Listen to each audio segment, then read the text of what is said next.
오늘의 말씀 베드로후서 3장입니다. 지난주 2장에서는 멸망할 거짓 교사들, 행정권을 멸시하는 자들을 하나님께도 불순종한다, 거짓 교사들의 속임이라는 주제로 함께 보았습니다. 오늘은 3장을 할 건데요.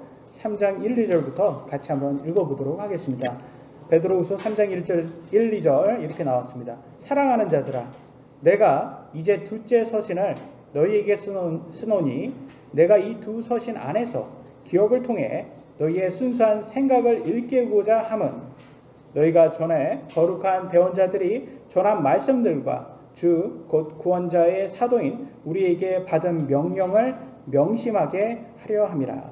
우리가 일깨워야 되는 것, 그 다음에 명심해야 되는 것 뭐겠습니까? 바로 대언자들, 거룩한 대언자들, 구약시대 사람들이라든지 또 사도들, 신약시대는 사도들이죠. 사도들에게 배운 것을 우리가 일깨우고 명심해야지 거짓 교사들로부터 미혹당하지 않는다라는 것을 말해주고 있습니다. 이 거짓 교사들, 우리들을 속이는 그런 거짓 사기꾼들이 세상에 너무 많이 있지 않습니까? 그래서 마귀의 자식들은 크리스천들이 세상적으로 더 유혹에 받아서 죄 속에 살도록 그렇게 많은 크리스천들을 유혹을 하고 있습니다. 그래서 우리는 그것에 당하지 않도록 항상 명심해야 되고 깨달아야 되고 기억을 해야 된다는 것을 그러기 위해서 사도 베드로가 이렇게 베드로 후서를 남긴다고 합니다. 크리스천이 똑바로 살지 않으면 세상 사람들은 물론 우리 자녀들까지도 하나님의 말씀을 가볍게 여기게 됩니다. 심지어 예수님의 재림도 부인하게 될 수도 있어요. 부부가 서로 싸우는 모습을 자녀들에게 보여주면서 너는 커서 화목한 가정을 만들라라고 할 수 있을까요? 그거는 위선자와 같은 거예요. 어떤 위선자?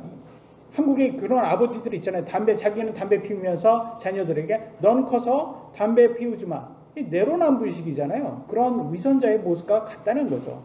그래서 우리는 화목한 가정을 보여야 돼요. 배우자와의 화목한 가정을 자녀들에게 모범적으로 보여야지 우리 아이들에게도 그게 가르치는 겁니다. 그게 크리스찬 교육입니다. 화목한 가정을 위해서는 부부는 서로를 희생해야 합니다. 한쪽에만 일방적으로 희생하라고 강요하는 거 되게 이기적인 것이죠. 절대 화목한 가정을 이룰 수가 없습니다. 항상 자녀들에게도 그 상대 배우자에게 양보하는 모습을 자녀들에게 꼭 보여주시기 바랍니다. 하나님께서 성경을 통해 여러 명령을 주신 것은 우리를 힘들게 하기 위한 것이 아니라 죄로부터 우리를 지켜주시기 위한 말씀입니다. 오늘날 세상은 책임지지 않는 자유를 방종이라고 하는데 이 방종을 자유라고 반대로 말하고 있어요. 자유는 책임이 따르거든요. 근데 책임 없는 그냥 내 마음대로 하는 것, 다른 사람에게 피해를 줘도 하는 것, 그런 방종을 자유라고 잘못 가르치고 있습니다. 그래서 그러다 보니까 젊은 남녀들이 자유롭게 성생활을 하기 위해서 결혼이라는 책임은 회피하고 오늘날 그냥 동거를 한다고 합니다. 세상은 결혼을 족쇄처럼 부정적으로 만들어서 결혼은 미친 것, 미친 짓, 이런 식으로 막 말하더라고요. 그래서 책임을 회피하게 만드는 그런 사회를 만들고 있어요. 그래서 실제로 그런 사회가 유럽 같은 데 가서 보면 프랑스라든지 그런 많은 유럽들이 동거가 만연하고 문란한 사회가 되었다고 합니다. 그런 사람들은 하나님의 말씀을 이렇게 듣지도 않고 듣는 걸 거부한다고 합니다. 그 과거에 성경에서도 소돔과 고모라라는 그런 나라가 있습니다. 그곳은 아주 문란하고 쾌락적으로 그다음 특히 동성애가 아주 만연했다고 합니다. 그러다 보니까 어떻게 됐습니까? 하나님의 심판을 받아서 없어졌어요.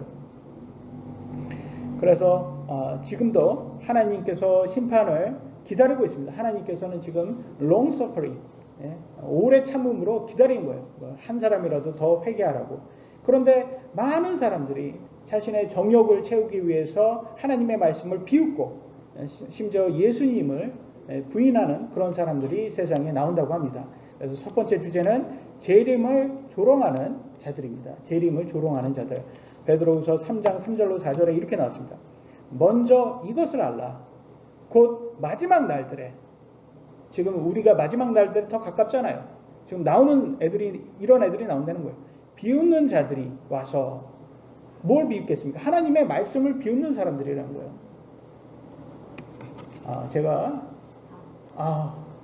네. 이걸 또 배고파서 까먹었네요. 네. 아주 맛있게 까먹었습니다. 죄송합니다. 그냥 들어주세요. 9절이 어딘가에 또 있을 수 있어요. 3절, 4절 저 뒤에 붙어 있을 수도 있습니다. 여러분 좋은지 안 좋은지 확인하려고 제가 일부러 이렇게 했다면 놀랍죠? 그럴 일은 없겠죠. 제가 실수로 빼먹은 것 같습니다. 얼마나 배고팠는지. 잘 들어주세요. 비웃는 자들이 와서 자기들의 정욕을 따라 거르는겨. 그러니까 아주 육신대로 산다는 거예요. 물란하게. 이르되 그분께서 오신다는 약속이 어디 있느냐. 예수님의 재림도 없다라는 거예요. 조상들이 잠든 이래로 모든 것이 창조의 시작 이후부터 있었던 것 같이 그대로 계속 되느니라 하리니, 지금까지 예수님이 안 왔으니까 앞으로도 예수님 안 온다 이러는 거예요. 지금까지 심판이 오지 않은 것은 하나님의 오래 참음이라는 것을 깨닫지 못하는 거예요. 그래서 지금 이 세상은요, 2023년 미국은 내전 상태라고 합니다. 총도 없고 탱크도 없는 이데올로기의 전쟁, 영적 전쟁이 지금 일어나고 있어요. 그래서 제가 지금 이렇게 어떤 한 책이 있는데요. 이게 어떤 책이냐면 동성애자입니다. 이 남자가 흑인 동성애자인데 이 사람이 동성애를 부추기는 책을 썼어요. 아주 문란한 그런 내용이, 동성애에 관련된 문란한 내용이 읽기도, 성인이 읽기도 좀 약간 부적절한 그런 내용들이 담겨져 있습니다. 근데 이거를 뭐라고 하냐면 10대가 읽어야 할 책이라고 하면서 10대 아이들한테 읽히고 있다고 합니다. 학교에서. 놀랍지 않습니까? 동성애를 부추기는. 제가 읽으려다가, 이 내용을 읽으려다가 이거는 좀 적절하지 않은 것 같다라고, 진짜 내용을 읽으면 이런 무슨 참 이 세상이 이렇구나. 이걸 10대 아이들한테 읽히게 안 됩니다. 그리고 이게 10대 아이들이 꼭 읽어야 될 책이라고 한다고 합니다. 그러니까 정말로 이 세상은 지금 소돔과 고모라가 되어간다는 것을 볼 수가 있다라는 거죠. 근데 성경에서는 그러면 이 동성애에 대해서 어떻게, 하나님의 입장에는 어떻게 얘기하는지 자꾸 희영이가 읽으려고 하니까 넘어가겠습니다. 희영이가 이제 성인이 다 됐기 때문에 봐도 되긴 하지만 그래도 부적절한 내용이 많다 보니까 제가 넘어가겠습니다.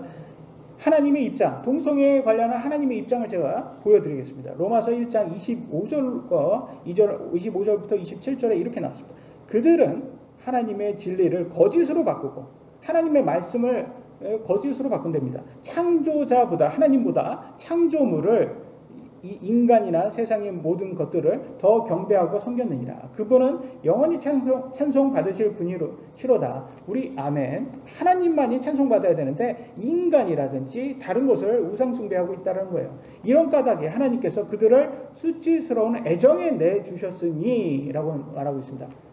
이게 좀 약간 일반적이지 않다라는 거예요. 아주 부끄러운 거라는 겁니다. 이는 심지어 그들의 여자들도 본래대로 쓸 것을 본성에 어긋나는 것으로 바꾸었기 때문이라. 여자가 어떻게 써야 됩니까? 여자는 남자하고 사랑을 해야 돼요. 근데 남자하고 사랑하지 않고 여자가 여자하고 사랑을 한다고 합니다.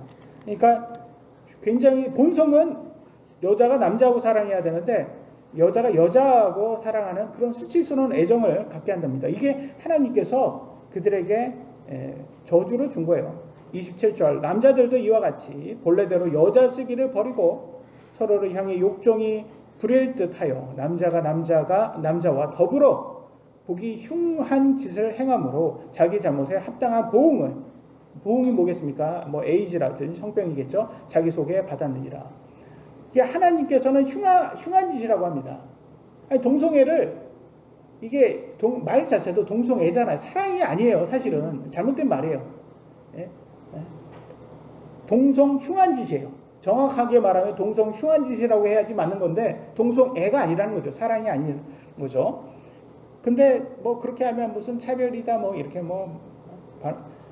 뭐라고 하겠죠. 근데 하나님은 그렇게 보신다는 거예요. 하나님은 그렇게 보고 뭐 우리야 뭐 우리한테 피해 주지 않으면 상관없다고 하지만 결과적으로 그게 우리 아이들에게까지 지금 공교육에 들어와서 우리 아이들에게 무슨 소수자, 성소수자, 뭐 피해자인 것처럼 그렇게 만들어서 우리 아이들에게 동성애를 오히려 지지하게끔 만든단 말이죠.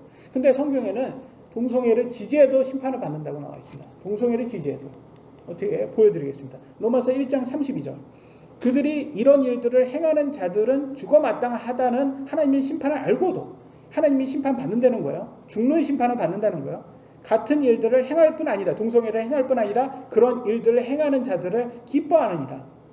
그러니까 동성애를 자기가 행하지 않아도 동성애 하는 사람들을 기뻐하고 지지하는 사람들이 있어요. 이런 사람들도 하나님의 심판을 받을 것이다 라고 나와 있습니다. 그래서 우리가 하나님의 말씀을 잘 기억해야 되고 아까도 그러잖아요. 뭐라고 했습니까? 명심해라. 깨닫고 명심해라. 우리가 잘 기억해야 되는 거예요. 이때 어떤 세상이 오는지 앞으로는 어떤 세상이 온다? 멸망이 온다. 심판이 온다. 이거 가볍게 생각하면 안 된다는 거예요. 그래서 베드로후서 3장 5절 본문으로 돌아가 보면 이렇게 나왔습니다. 그들은 이 사실 즉 하나님의 말씀으로 말미암아 하늘들이 옛적부터 있었고 창조죠. 또 땅이 물에서 나와 물 가운데 서 있는 것을 일부러 알려하지 아니하느니라. 지금 우리가 보는 대륙이 예전에는 물 밑에 있었어요. 근데 다 물 위로 올라온 거예요, 저게. 그런데 여러분 이게 하나님의 창조란 말이에요. 6일 동안 창조하시고 7일째 안식하셨잖아요. 이 창조를 일부러 알려하지 않는다는 겁니다. 그래서 항상 다큐멘터리 보면 뭐라고 나왔습니까? 다큐멘터리 하면 자연의 신비, 인체의 신비 나오잖아요. 이 신비는 과학하고 먼 얘기예요. 신비란 무슨 뜻이냐면 일이나 현상 따위가 사람의 힘이나 지혜 또는 보통의 이론이나 상식으로는 도저히 이해할 수 없는 만큼 신기하고 묘함, 뭐 마술, 마법 뭐 이런 거잖아요. 이게 신비한 거. 그럼 과학하고 틀린 거예요. 과학이라는 것은 바로바로 이렇게 실험을 통해서 나와야 되는데 이 신비라는 것은 그렇게 하지 못한다는 거예요. 모른다는 거예요. 결국. 그래서 자연의 신비, 인체의 신비 이 말은 과학하고 멀어야지 과학적인 말이 아닌 거예요. 진화 얘기하죠. 이 사람들은 그러면서 과학이라고 얘기하죠. 근데 진화론이 뭐겠습니까? 바위, 돌에서부터 돌은 뭐예요? 무생물이잖아요. 거기에서 미생물이 생기고 미생물이 여러분까지 동물과 사람까지 진화되었다고 합니다. 그러니까 결국 돌에서부터 사람까지 진화되었다는 거예요. 무생물에서 사람까지. 그 말은 뭐겠습니까? 돌이 무슨 신비인 것처럼 여러분 조상인 것처럼 섬기는 사람들인 거예요. 여러분 100년 전에 원시 이제 옛날 조선시대 때 뭐 천하대장군 뭐 이렇게 해가지고 마을마다 가면 이게 나무, 뭐 돌, 뭐 신비로운 돌, 뭐 이러면서 막 절하고 그랬어요 사람들이. 그러면서 그런 옛날 뭐 영화나 드라마 같은데 보면 그런 모습을 보면 여러분 어떻게 생각합니까? 저 미개하다. 저 사람들 참 미개하다 이런 생각 들지 않습니까? 이건 미개한 사람들이 했던 거예요. 돌이라든지 나무에다가 이렇게 절하는 게. 근데 진화론이라는 게 결과적으로는 돌에서 생명이 나왔다라고 돌에게 절하는 거랑 하고 뭐가 다르냐 이거죠. 그러니까 결국 진화론이라는 것은 옛날에 미개한 그런 우상숭배와 같은 모습을 보여주고 있는데 이렇게 믿는 사람들이 결국 심판을 받는다라고 성경은 말해주고 있습니다. 6절로 7절에 계속 이어가 보겠습니다. 그것으로 말미암아 그때 있던 세상의 물의 넘침으로 멸망하였으되 지금 있는 하늘들과 땅은 주께서 같은 말씀으로 보관하여 간직하사 경건치 아니한 사람의 심판과 멸망의 날에 불사르기 위해 예비해 두셨느니라. 여러분 우리가 지금 살고 있는 이 지구, 이 지구가요 지금 있는 것은 결과적으로는 불에 다 타서 없어지려고 지금 잠시 있는 거라는 거예요. 결과적으로는 지구의 운명은 멸망입니다. 그래서 종말론 해가지고 많은 사람들이 뭐 2단, 종말론 2단이다 이렇게 말을 하는 사람들이 있는데 그러면서 과학자들한테 물어보잖아요. 과학자들도 뭐 지구가 뭐 이렇게 멸망할 수 있는 확률 뭐 이렇게 그렇게 맨날 얘기하지 않습니까? 걱정하지 않습니까? 자기네들도 그거 걱정하면서 맨날 종말론은 없다 라면서 평안하다. 구약시대 때 거짓 대언자들처럼 그렇게 거짓말하고 있어요. 근데 성경은 분명히 계속 망할 것이라고 말해주고 있어요. 아니 심지어 세상 과학자들도 여기 보면 남극 이젠 에어컨 아니라 열풍기 내달리는 빙하 소멸.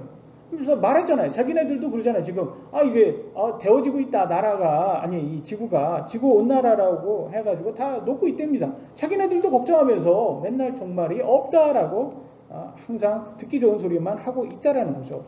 그러나 성경에서는 분명히 멸한다라고 말해주고 있습니다.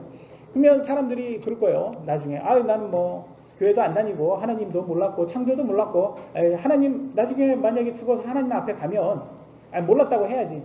변명할 수 있을까요, 여러분? 변명 못한다고 성경은 또 말해주고 있습니다. 로마서 1장 20절 그분의 보이지 아니하는 것들. 지금 우리 하나님은 우리 눈으로 볼 수 없잖아요. 그러나 하나님이 존재한다는 것을 어떻게 알 수 있냐? 곧 그분의 영원하신 권능과 신격은 세상의 창조 이유로 분명히 보이며 만들어진 것들을 통해, 그러니까 창조물을 통해서 이게 저절로 만들어질 수 없는 거구나. 그잖아요. 여러분 지금 앞에 있는 책상도 이게 저절로 만들어진 겁니까? 사람이 만든 거잖아요. 근데 이게 저절로 하물며 그러면서 사람인 여러분이 저절로 만들어졌다고 그렇게 믿는 사람들이 많다는 거죠. 그러므로 그들이 변명할 수 없습니다. 그래서 그들은 하나님 앞에서 저 몰랐는데요, 하나님 몰랐는데요, 교회도 안 다녔는데요, 변명할 수 없어요. 왜냐하면 그들은 깨달을 수밖에 없거든요. 그래서 이런 사람들이 항상 예수님이 예전에 예수님의 초림은 2000년 전인데 2000년이나 지났는데도 예수님이 아직도 재림 안 했으면 아직도 안 온 거 앞으로도 안 올 거 아니냐 이렇게 단정 짓는 사람들이 있단 말이에요. 근데 성경에서는 이 시간이 우리는 지구 안에 있어서 시간에 지금 잡혀 있단 말이에요. 그러니까 우리는 2000년이라는 오랜 시간이지만 시간 밖에 지금 하나님 입장에서는 이틀밖에 지난 게 아니랍니다. 이틀밖에. 그러니까 이게 시간 개념이 틀려요. 시간 개념이. 그래서 우주 하시는 분들도 그러잖아요. 어느 우주로 바깥에 나가면 나갔다 들어오시면 여기 지구에 있는 사람은 40년 먼저 일찍 늙어 있고 그 분들은 그냥 며칠 지나고 난 것 같은데 그런 얘기들을 한단 말이에요. 이론적으로 그렇다. 그러니까 그 말은 뭐겠습니까? 이 시간 밖에 있으면 그 하나님의 입장에서는 이게 이틀과 같다라는 거예요. 2000년이 이틀과. 왜냐면 1000년이 하루랍니다. 베드로 후서 3장 8절로 9절에 이렇게 나왔습니다. 그러나 사랑하는 자들아 주께는 하루가 1000년 같고 1000년이 하루 같다는 이 한 가지 사실에 대하여 무지한 자가 되지 말라. 모르면 안 된다는 거예요. 이게 하나님의 입장에서는 시간이라는 개념이 그냥 순간이라는 거예요. 순간. 주께서는 자신의 약속에 대해 어떤 사람들이 더디다고 생각하는 것 같이 더디지 아니하시면 그러잖아요. 2000년이나 지났는데 아직도 안 오시면 진짜 더디다고 생각한단 말이죠. 인간은. 근데 그렇지 않다라는 거예요. 하나님의 입장에서는 이틀밖에 안 지났다. 오직 우리를 향하여 오래 참으사. 지금 왜 안 오시냐? 라면 그냥 오래 참는 거예요. 아무도 멸망하지 아니하고 모두 회개에 이르기를 원하시느니라. 기회를 더 주는 거예요. 한 사람이라도 더 회개해서 맞아 이 인간이 이게 어떻게 이게 함부로 저절로 만들어질 수 있는 그런 존재이냐, 이게 말이 되냐, 이 세상이 어떻게 이게 저절로 만들어질 거냐, 말이 안 된다. 이게 우리보다 뛰어나신 분이 창조주께서 만든 것이다. 그러면 하나님을 부인할 수가 없단 말이죠. 그래서 많은 사람들이 일부러 부인한단 말이죠. 그래서 많은 사람들이 그렇게 부인하고 예수님의 재림을 이렇게 기다리지 않고 신실하지 않는 사람들이 있단 말이에요. 그래서 예수님은 그걸 10처녀를 두고 예를 들어 주셨어요. 10처녀 중에서 다 졸깃좁니다. 오랫동안 이제 예수님이 재림을 안 하니까. 근데 중요한 것은 그래서 10처녀 중에서 5처녀는 딱 깨가지고 준비할 준비를 하는데 5처녀는 이게 준비할 게 없었다는 거예요. 기름이 없어서 불을 밝히지 못했답니다. 근데 불이라는 건 뭐겠습니까? 여러분, 빛과 소금이 되어야 하잖아요. 빛과 소금이. 크리스찬이 빛과 소금이 되어야 되는데 그러면 빛을 밝혀야 된단 말이에요. 크리스찬이. 빛을 밝히려면 우리가 빛을 밝히는 방법은 다른 게 없어요. 그냥 하나님 말씀대로 거룩하게 사는 게 그게 빛이에요. 근데 같은 5처녀인데도 빛을 밝히지 못했다. 기름이 없어서 빛을 밝히지 못하는 처녀는 뭐겠습니까? 막 사는 거예요. 그냥. 세상의 그 기준대로 막 산 여자들이 그 사람들은 예수님이 받아주지 않았더라라는 그런 내용입니다. 마태복음 25장 1절로 13절 제가 빨리 읽겠습니다. 그때 하늘의 왕국은 마치 자기 등불을 가지고 신랑을 맞으러 나아간 열 처녀와 같으리라. 그들 중 다섯은 지혜롭고 다섯은 어리석더니 어리석은 자들은 자기 등불을 가져가되 기름을 함께 가져가지 아니하였고 지혜로운 자들은 자기 등불과 함께 자기 그릇에 기름을 가져갔더라. 신랑이 더디어 오므로 그들이 다 졸다가 잠들었는데 한밤중에 외치는 소리가 나되 보라 신랑이 오는도다. 너희는 그를 맞으러 나오라 하니라. 이에 그 처녀들이 다 일어나 자기 등불을 손질할 때에 어리석은 자들이 지혜로운 자들에게 이르되 우리의 등불이 꺼졌으니 우리에게 너희 기름을 나누어 달라 하거늘 지혜로운 자들이 응답하여 이르되 그리할 수 없노라. 우리와 너희가 함께 쓰기에 부족할까 염려하노니 너희는 차라리 파는 자들에게 가서 너희를 위해 사라 하매 그들이 사러 간 사이에 신랑이 오므로 준비된 자들은 그와 함께 혼인잔치에 들어가고 문이 닫히니라. 그 뒤에 다른 처녀들도 와서 이르되 주여 주여 우리에게 열어주소서 하나 그가 응답하여 이르되 뭐라 말합니까? 진실로 내가 너희에게 이르노니 내가 너희를 알지 못하노라 하였느니라. 결코 예수님께서 결코 내가 너를 안 적이 없다라고 말하면 천국 못 들어간다는 거예요. 13절 그러므로 깨어있으라 너희가 사람의 아들이 오는 그날도 그 시각도 알지 못하느니라. 언제 올지 모르니까 우리는 항상 준비되어 있어야 된다는 거죠. 그 준비하는 방법은 뭐겠습니까? 하나님의 말씀대로 거룩하게 살라는 겁니다. 그러면 주의 날에 대해서 더 자세하게 한번 보도록 하겠습니다. 두 번째 주제, 주의 날입니다. 10절, 3장 10절입니다. 그러나 주의 날이 밤에 도둑같이 오리니. 밤에 도둑같이 온답니다. 여러분 도둑이 언제 옵니까? 여러분 택배 기사님처럼 딸랑 알람 줍니까? 오늘 2시에 옵니다. 이렇게 알람 줍니까? 친절하게. 예? 아니란 말이에요. 도둑은 몰래 와요. 예, 몰래 오는 게 전문가예요. 예? 도둑 전문가. 님은 안 붙이겠습니다. 예? 저 전문가잖아요. 얘네들은. 그런데 근데 도둑은 나쁜 건데 왜 주님이 도둑으로 이렇게 표현됐을까요? 저는 이걸 보면서 어떤 생각, 믿지 않는 세상 사람들에게는 예수님은 도둑처럼 자기를 멸하는 그런 존재일 수도 있겠다. 심판을 주는 존재니까 그들에게는. 그래서 믿지 않는 사람들에게는 도둑과 같겠다라고 느끼게 되더라고요. 그래서 아무도 모른다라는 것을 알 수 있습니다. 그날에는 하늘들이 큰 소리와 함께 사라지고 원소들이 뜨거운 열에 녹으며 땅과 그 안에 있는 일들도 불태워지리라. 갑자기 과학이 나옵니다. 피곤하게. 그죠? 과학 나오면 피곤하지 않습니까? 근데 원소라는 게 더 이상 이렇게 나눠질 수 없는 최소한의 물질이다. 그래서 더 이상 이게 탈 수가 없다는 거예요. 원소라는 게. 근데도 여기는 또 다 탄다는 거예요. 원소도 다 사라진다는 거예요. 그러니까 이게 말도 안 되잖아요. 그러니까 많은 사람들은 성경이 비과학적이다라고 하겠지만 저는 이걸 보고 어떤 생각이 드냐면 현재와 다른 세상이 된다. 현재와 같은 세상이 아니다. 원소까지도 다 사라지는 새로운 세상이 될 것이다 라는 것을 알 수가 있다는 거죠. 만약에 if입니다. 만약에 3차 세계대전으로 핵무기를 누가 사용한다. 그러면 어떻게 될까요? 정말로 다 타서 없어지지 않겠습니까? 만약에 행성이 와서 지구와 충돌한다면 어떻게 되겠습니까? 다 타서 없어지지 않겠습니까? 다 가능한 거예요. 과학자들도 그렇게 얘기하고 있고. 근데 왜 평안하다만 얘기를 하냐 말이죠. 성경은 이렇게 분명히 온다고 하는데 말이죠. 이렇게 심판이 온다. 그러니까 준비해라. 깨어 있어라. 이렇게 말하지 않습니까? 많은 사람들은 지금 그냥 좋은 소리만 합니다. 평안하다, 종말론, 그거 다 이단이다, 그러는데 웃긴 거는 사람이 다 죽어요. 그 사람이 종말 아닙니까? 아니, 사람이 죽는 것을 우리가 다 보는데, 그 사람이 종말을 보는데 왜 종말이 없다라고 그렇게 말할까요? 그냥 듣기 좋은 말만 하는 거죠. 11절 보겠습니다. 그런즉 이 모든 것이 해체될진대 너희가 어떤 사람이 되어야 마땅하겠느냐. 모든 거룩한 행실 속에서 하나님을 따르는 가운데. 그잖아요. 여기에서 어떻게 살랍니까? 모든 거룩한 행실 속에서 하나님을 따르는 사람이 되어야 된다는 거예요. 이게 핵심이라는 겁니다. 그래서 이 세상이 다 해체된다고 합니다. 그래서 크리스찬답게 산다라는 것은 거룩한 행실 속에서 하나님 말씀대로 산다라는 것을 얘기해 주고요. 12절 하나님의 날이 오는 것을 기다리고 서두르라. 그렇죠?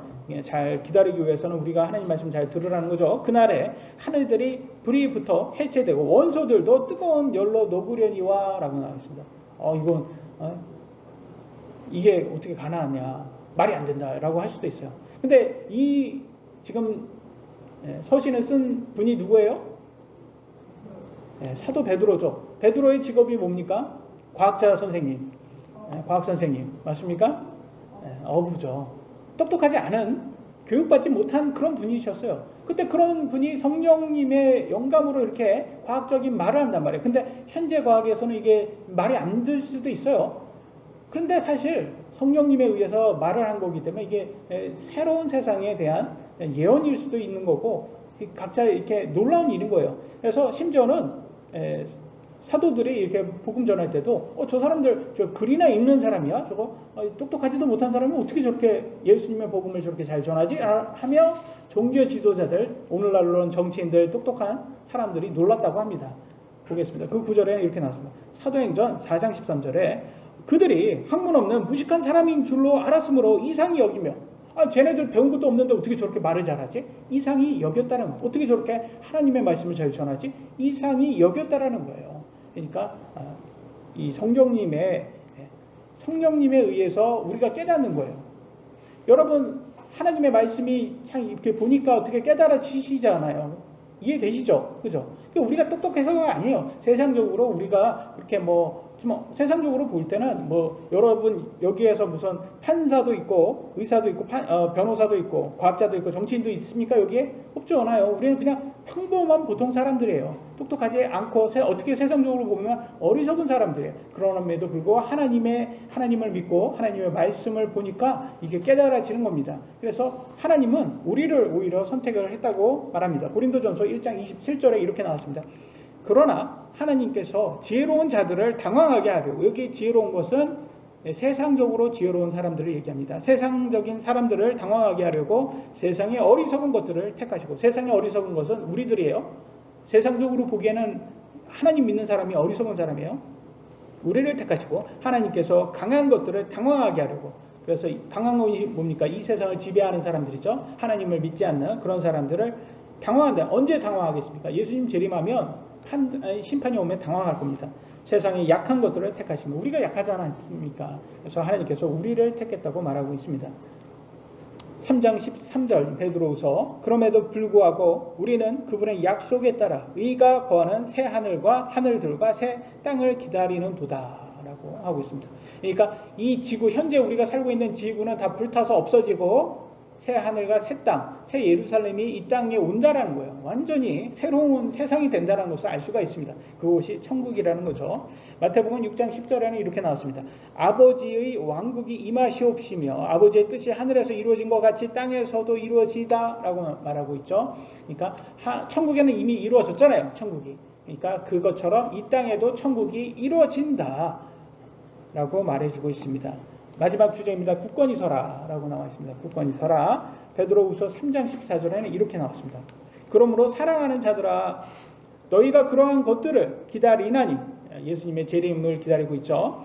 너희가 점도 없고 흠도 없이 화평 중에 그분께 발견되기를 힘쓰라. 이렇게 점도 없고 흠도 없다라는 것은 거룩하게 살라는 얘기겠죠. 구약시대 때는 점도 없고 흠도 없는 어린 양을 희생물로 하나님께 드렸잖아요. 그런 것처럼 신약시대에는 우리 자신이 거룩하게 사는 것으로서 하나님께 우리 자신을 드리라고 말하고 있습니다. 힘쓰라는 것, 힘쓰라라고 말하잖아요. 힘쓰라는 것은 노력하라는 거예요. 그냥 저절로 된다는 겁니까? 노력한다는 거죠. 저절로 안 된다는 거예요. 근데 항상 사기꾼들이 내 말만 들어줘, 내 눈만 바라봐, 항상 내 눈만 바라봐, 그러면 병이 낫는다는 거예요. 사기꾼들이 그래요. 항상 아무것도 안 해도 된대요. 아무것도 안 해도 된대요. 근데 성경은 힘쓰라고 말합니다. 로마서 12장 1절에는 이렇게 말하고 있어요. 그러므로 형제들아, 내가 하나님의 긍휼을 힘입어 너에게 간청하노니, 부탁을 하는 거예요. 너희는 너희 몸을 거룩하고 하나님께서 받으실 만한 살아있는 희생물로 드리라. 그것이 너희에게 합당한 섬김이니라 라고 말하고 있어요. 섬김 뭡니까? 섬김 영어로는 서비스예요. 서비스가 다른 말로는 뭐예요? 예배입니다. 예배. 교회에서만 와서 하는 게 예배가 아니라 여러분이 거룩하게 하나님 말씀으로 사는 게, 그게 예배인 거예요.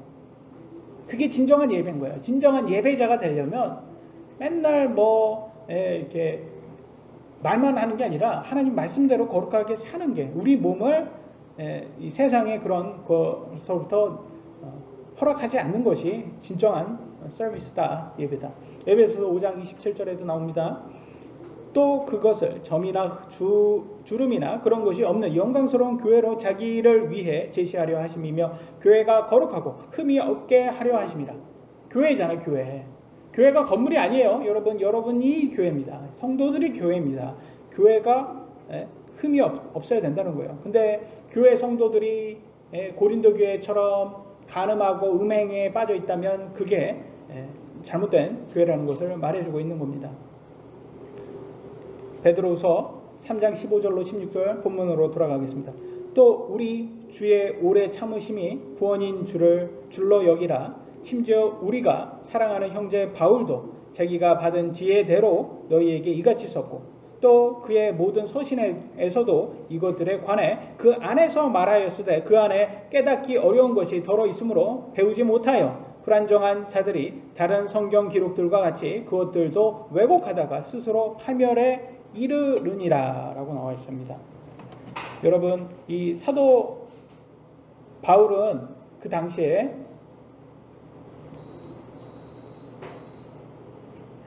바리새인이었습니다. 그래서 정치인하고 같았어요. 오늘날. 그러니까 매우 똑똑한 사람이었습니다. 그 당대.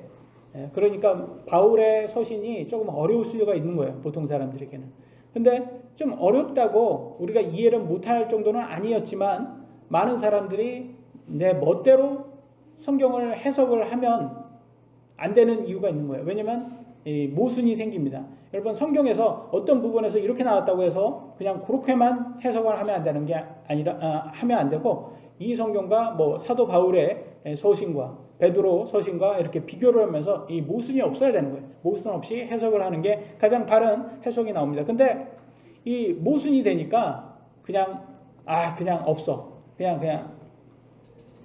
그냥 치부하지 마라고 하는 사람들이 있었어요. 대표적인 사람들이 어떤 사람이었냐면, 이제 로마서 같이 사도 바울의 로마서처럼 이제 우리가 은혜로 구원을 받는다. 그러니까 마음대로 이제 더 이상 죄에 대해서 죄책감 갖지 말자. 뭐 이런 게 뭐 좋은 말이죠. 근데 우리가 야고보서 보니까 거기에서는 이렇게 행실 없이, 여기 로마서는 행실이 필요 없는 것처럼 이렇게 해석을 해놨다가 야고보서 보니까 이게 행실이 없으면 이렇게 죽은 것처럼 믿음이 죽은 거다라고 이렇게 표현하잖아요. 그러니까 행실이 꼭 있어야 된다. 실천이 꼭 있어야 된다. 이렇게 말해주고 있어요. 근데 한쪽에서는 좀 정말 행위가 없는 것처럼 얘기를 그렇게 해석을 했더니, 그래서 구원파 이론처럼, 그런 구원파 교리처럼 아무것도 하지 않아도 된다. 그래서 뭐 쉬운 구원, 행위 없는 구원, 뭐 이런 걸 주장하는 사람들이 많이 생겼단 말이에요. 그러다 보니까 그런 사람들이 구원파 교리처럼 막 사는 거예요. 막 이렇게 부도덕적으로 막 살아도 괜찮아. 예수님 믿는다고 했으면 다 구원받은 거야. 이런 식으로 막 살아요. 그런데 야고보에서 딱 가니까 이게 막히는 거예요. 그러면 어떻게 합니까? 야고보를 그냥 띄워버립니다. 그래서 어떤 유명한 사람은 그게 막히니까 야고보를 찢어버렸다고 합니다. 야고보서를 이게 성경으로 인정을 하지 않았답니다. 왜냐면 자기가 막힌 거예요. 왜 구원파들에게는 야고보서가 이렇게 찔리는 거예요. 야고보서 보니까. 그러니까 이거는 그냥 가르치지 마. 그렇게 돼버리는 거예요. 근데 성경을 그렇게 보면 안 되는 거죠. 다 조화롭게 봐야지. 모순 없도록 그렇게 읽어야지. 그래서 우리는 로마서는 칭의구원으로 해석하잖아요. 근데 야고보서는 청하구원으로 해석하면 이게 맞단 말이에요. 이게. 그래서 해결이 되는데 그 사람들은 그냥 하고 싶지 않은 거죠. 결과적으로는 그냥 쾌락적으로 정욕적으로 살고 싶어서 자기 멋대로, 그리고 사람들에게 듣기 좋은 말로만 그냥 마음대로 해도 된다, 그런 식으로 한다는 거죠. 그래서 그랬을 때 정말 우리가 합당한 섬김이 하나님께 드릴 수 있을까? 퀘스천 마크가 든다는 거죠. 다음 구절입니다. 베드로후서 3장 17절에 이렇게 나왔습니다. 그러므로 사랑하는 자들아, 너희가 이것들을 미리 알았은즉 그 사악한 자들의 오류에 이끌려, 그잖아요. 이 구원파라든지 이런 쾌락주의자들, 이런 것 사람들은 이게 사악한 자들의 오류라는 거예요. 이끌려 너희도 너희 자신의 굳건 앞에서 떨어지지 아니하도록 주의하라 라고 나와 있어요. 이 말은 뭐냐면 떨어진다, 떨어지지 않는다. 떨어진다. 떨어질 수 있다. 조심하지 않으면 떨어진다. 그러잖아요. 여러분 어떻게 높은 곳에서 이렇게 옥상 높은 곳에서 그 난간에 이렇게 막 마음대로 걷는 사람들한테 주위에 떨어져 이렇게 하지 않겠습니까, 여러분? 그러면서 자기는 뭐 나는 절대 떨어질 수 없어. 하나님의 보호가 있기 때문에. 이런 사람들이 있어요. 그렇게 성경에서는 분명히 이렇게 경고를 하고 있는데 마음대로 막 살아도 된다, 뭐 이렇게 사는 사람들. 여러분 마라톤 선수가 딴 금메달이 값진 이유가 뭡니까?